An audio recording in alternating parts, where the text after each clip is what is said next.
అందరూ కూడా నృత్యాలు చేసుకుంటూ హ్యాపీగా నన్ను కొమరం భీం దగ్గరికి తీసుకెళ్లిన ఆడబిడ్డలకి యువ మిత్రులకి ప్రత్యేకించి పేరు పేరున హృదయపూర్వకంగా నమస్కారాలు తెలియజేస్తా ఉన్నాను.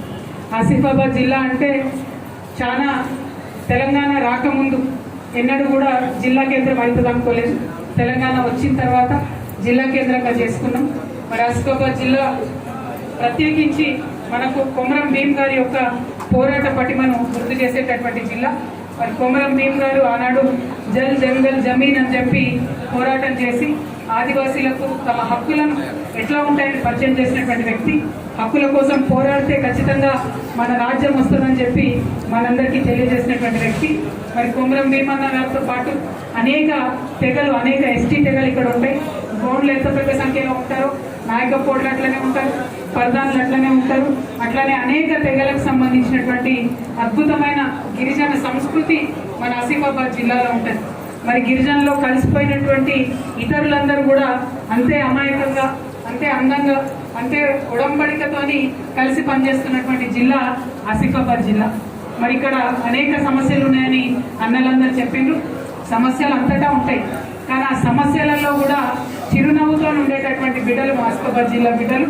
వారిని కడుపులో పెట్టుకొని కాపాడుకోవాలన్నటువంటిదే మా తెలంగాణ రక్షణ సేన ధ్యేయం. అందుకే ఇవాళ మొట్టమొదటి జెండా ఆసిఫాబాద్ జిల్లాలో ఎగిరేసినాం.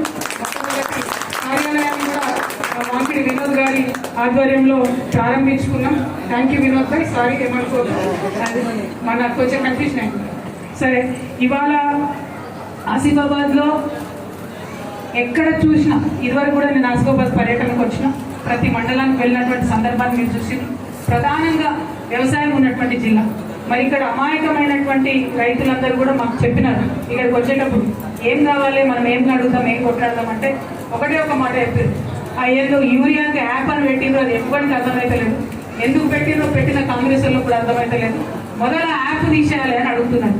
ఇవాళ ఆసిఫాబాద్ జిల్లా కేంద్రంగా మా రైతన్నల కష్టాలు పోవాలంటే కాంగ్రెస్ ప్రభుత్వం నేను డిమాండ్ చేస్తున్నాను, మీరు యూరియా యాప్ అనేది తీసి ఫస్ట్ దంగలు వారైంది. ఏ మనిషికైనా వారికి ఉన్నటువంటి భూమికి ఎకరాకు 3 బస్తాలు పడుతుంది యూరియా. ఇలా పెద్ద ఎవరు చెప్పేది అవసరం లేదు. ఎకరం కాగితం కనబడితే 3 బస్తాలు ఇచ్చి పంపించేయండి. కానీ ఇబ్బంది పెట్టి రైతులను నానా యాతన పెడుతున్నారు. ప్రభుత్వం ఫస్ట్ విరమించుకోవాలని కోరుతున్నాం. రెండవది, పండిన పంటను కొనక ఇంకా కళ్ళాలలోనే ఉండేటటువంటి పరిస్థితి ఇప్పటికీ చాలా జిల్లాలో ఉన్నది. కోస అనిపిస్తున్నది రైతులు చూస్తుంటే, వాన పడుతుంటే భయమయ్యే పరిస్థితి ఉన్నది. కనీసం నెక్స్ట్ టైం అన్నా మీరు మంచిగా పంటలు కొనడానికి ప్రణాళికలు చేయాలని చెప్పి నేను ప్రభుత్వాన్ని డిమాండ్ చేస్తున్నాను. మరి ఈసారి ఎంత ఘోరం అంటే, ఎంత దారుణం అంటే, మొత్తం రాష్ట్ర వ్యాప్తంగా కూడా రైతు ప్రభుత్వం అని చెప్పుకుంటున్నారు ముఖ్యమంత్రి గారు. కానీ కళ్ళాలలో ఉన్నటువంటి పంటను లారీలకు కూడా రైతులే ఖర్చు పెట్టుకునే పరిస్థితి. ఆఖరికి సుతిస్తాడు కూడా రైతులే ఖర్చు పెట్టుకునే పరిస్థితి.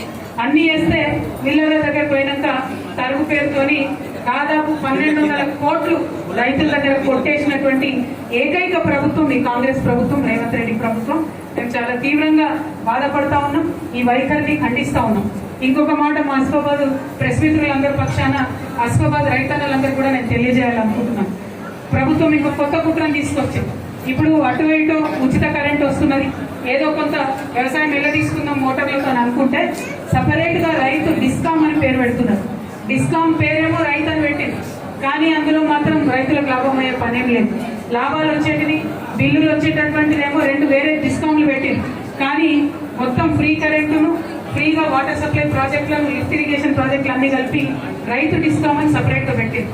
ఆ డిస్కాము మొదలుపెట్టాడే తుట్టిలో మొదలుపెట్టింది, 20,000 మైనస్ తో మొదలుపెట్టింది. మరి ఆ మొదలుపెట్టినటువంటి రైతు డిస్కామ్ అది ముందట పడేది కాదు, రైతుకు మంచిది కాదు. కాబట్టి ఆసిఫాబాద్ కేంద్రంగా నేను మళ్ళీ ఒకసారి ప్రభుత్వాన్ని రైతు డిస్కామ్ అనేటటువంటిది వద్దు, దాన్ని రద్దు చేయాల్సిందిగా నేను కోరుతా ఉన్నా. మరి ఇక్కడ పత్తి పంట పెద్ద ఎత్తున వేసుకుంటాం, ఎప్పుడు మోసం జరుగుతూనే ఉంటుంది. అయితే నకిలీ విత్తనాలు అవుతుంటాయి, లేకపోతే పండిన పత్తి పంటను కొననటువంటి పరిస్థితి ఉంటుంది. దాని మీద చిత్తశుద్ధితోని అధికారులు స్పందించాలి. ఎవరైనా నకిలీ విత్తులు కానీ, నకిలీ పురుగు మందులు కానీ అమ్మితే వాళ్ళని పీడీ యాక్ట్ పెట్టి జైల్లో నొక్కాలి. రైతులంటే భయం పుట్టేలాగా చేయాలని కూడా ప్రభుత్వాన్ని నేను డిమాండ్ చేస్తా ఉన్నాను.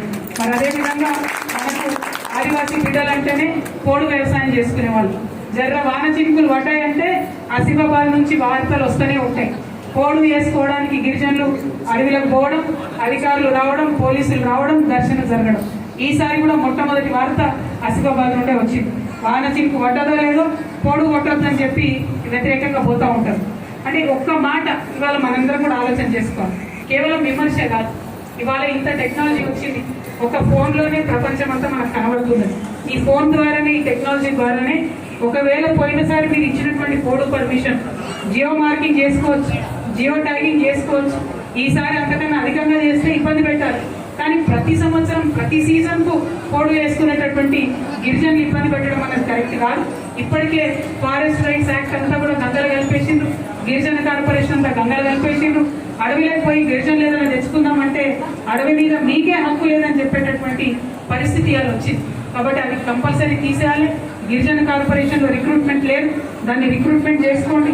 కనీసం అంతో ఇంతో అడవి మీద ఆధారపడి సంపాదించుకునే రైతన్నలకు ₹2 వాళ్ళకు ఇవాళ ఆదాయం వస్తుంటే ప్రభుత్వం చూడలేకపోతున్నటువంటి సందర్భం గమనిస్తున్నాం. పోడు భూములకు రక్షణ కల్పించాలని, గిరిజన కార్పొరేషన్ యాక్టివేట్ చేయాలని మేము డిమాండ్ చేస్తా ఉన్నాం. ఎట్లయితే గిరిజనుల పక్షాన నిలబడుతుందో తెలంగాణ రక్షణ సేన ఇక్కడ 170 చట్టం పెద్ద ఎత్తున ఉంటుంది. కొంతమంది నాన్ ట్రైబల్స్ ఉంటారు, 1972 కన్నా ముందే వాళ్ళు భూములు కొనుక్కున్న వాళ్ళు. కానీ వాళ్ళకు కూడా ఏదైనా చిన్న అవసరం వచ్చి భూమి అమ్ముదామన్నా కొందామన్నా కూడా భూమి క్రయ విక్రయాలు చేసేటటువంటి పరిష్కారం లేదు. చట్టంలోనే ఉన్నది. 1972 కన్నా ముందు ఉన్నట్టయితే డైరెక్ట్ గా ఐటీడీఏ అధికారే ఇవ్వచ్చు అనేటటువంటి చట్టంలోనే ఉన్నది. కానీ కలెక్టర్లు అందరూ కూడా మరి చదువుకుని కలెక్టర్లు అవుతారో చదువుకుండా అవుతారో నాకు తెలియదు. కానీ ఇక్కడ ట్రైబల్ ఏరియాలో ఉండే నాన్ ట్రైబల్స్ ఎవరైతే తాత ముత్తాతల నుంచి వచ్చినటువంటి భూమి ఉంటుందో దాని మీద పోతే చాలా ఇబ్బంది పట్టే పరిస్థితి ఉంటుంది. దాని మీద గవర్నమెంట్ నేను డిమాండ్ చేస్తూ ఉన్న కలెక్టర్లందరికీ కూడా, ఎంఆర్ఓలందరికీ, ఆర్టీఓలందరికీ మీరు మళ్ళీ ఒకసారి ఈ చట్టాలు నేర్పించండి. అటవీ చట్టంలో ఉన్నటువంటి వెసులుబాటు నేర్పించండి. ఎన్నో ఏళ్లకెళ్ళి ఉన్న భూమి కరెక్ట్ గా బిడ్డ చదువుకో, కొడుకు లగ్గానికో ఉపయోగపడకపోతే ఆ భూమి ఉండేంలోకమని చెప్పి నాన్ ట్రైబల్స్ అందరూ కూడా అనేక మంది మాకు రిప్రజెంటేషన్ ఇస్తా ఉన్నారు. కాబట్టి ఏదైతే చట్టంలో ఉన్నటువంటి పరిమితి మేరకు ఐటీడీఏ అధికారులు ఖచ్చితంగా చర్యలు తీసుకోవాలని చెప్పి నేను ప్రభుత్వాన్ని కోరుతా ఉన్నాను. అదేవిధంగా ఇక్కడ అయిపోయిన తర్వాత నాకు బాగా సెంటిమెంట్, నాగోబాకు వస్తా పార్టీ పెట్టినాక నేను మొక్కుకున్నా. ఇప్పుడు నాగోబా టెంపుల్ కూడా పోయి స్వామివారి దర్శనం కూడా చేసుకున్న తర్వాత రేపు మళ్ళీ కాగజ్ నగర్ లో నీటి ప్రాజెక్టులకు